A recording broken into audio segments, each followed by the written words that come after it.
तो हेलो दोस्तों, कैसे आप सभी दोस्तों, आशा करते हैं अच्छे होंगे। दोस्तों हमारे चैनल टेकअप में आपका स्वागत है। तो दोस्तों आज की वीडियो में हम आपको बताएंगे क्वांटम का मल्टी स्विच। जी हाँ दोस्तों, कई बार आपके सीपीयू में आप यूएसबी लगाने के लिए परेशान हो जाते हैं। एक यूएसबी, दो यूएसबी मिलते हैं। तो यूएसबी पोर्ट के बारे में आज की वीडियो में हम आपको बताएंगे। यहाँ पर देख सकते हैं हमने क्वांटम का ले रखा है यूएसबी हब, जिसके अंदर 4 आपको यूएसबी पोर्ट मिल जाते हैं। चलिए सिंपली अभी हम इसको ओपन करते हैं। बाकी गारंटी वारंटी वगैरह की और क्वालिटी की बात बाद में करते हैं। तो यहाँ पर देख सकते हैं हमारा 3 आपको ऊपर मिल जाते हैं और 4th आपको साइड में मिल जाता है यूएसबी पोर्ट 2.0। सिंपली आप देख सकते हैं बिल्ड क्वालिटी मुझे इसकी काफ़ी बढ़िया लगी।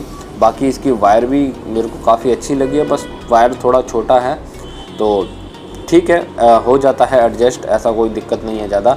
बट वायर इसकी काफ़ी छोटी है, आप देख सकते हैं। सिंपली जितनी वायर है बस एक फोल्ड हो सकता है, इससे आप आइडिया लगा सकते हैं। यानी कि करीब आपके एक हाथ के बराबर इसकी वायर होगी या उससे थोड़ी सी और छोटी हो सकती है। बट यहाँ पर आपको ये जो क्वालिटी है वो काफ़ी बढ़िया मिल जाती है। क्वांटम की ब्रांडिंग मिल जाती है ऊपर और पॉलीथीन में ये पैक आता है और साइड में आपको चौथा यूएसबी पोर्ट मिल जाता है।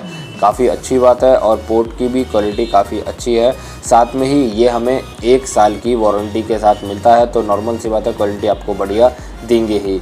तो इस तरीके से आप इसको देख सकते हैं। साथ में मैं इसके प्राइस रेंज की बात नहीं करूंगा, बाकी डिस्क्रिप्शन में मैंने लिंक दे रखा है, वहां से आप परचेज़ कर सकते हैं। तो ये थी दोस्तों हमारी आज की वीडियो। अच्छी लगे लाइक, सब्सक्राइब और कमेंट जरूर करें। थैंक यू दोस्तों।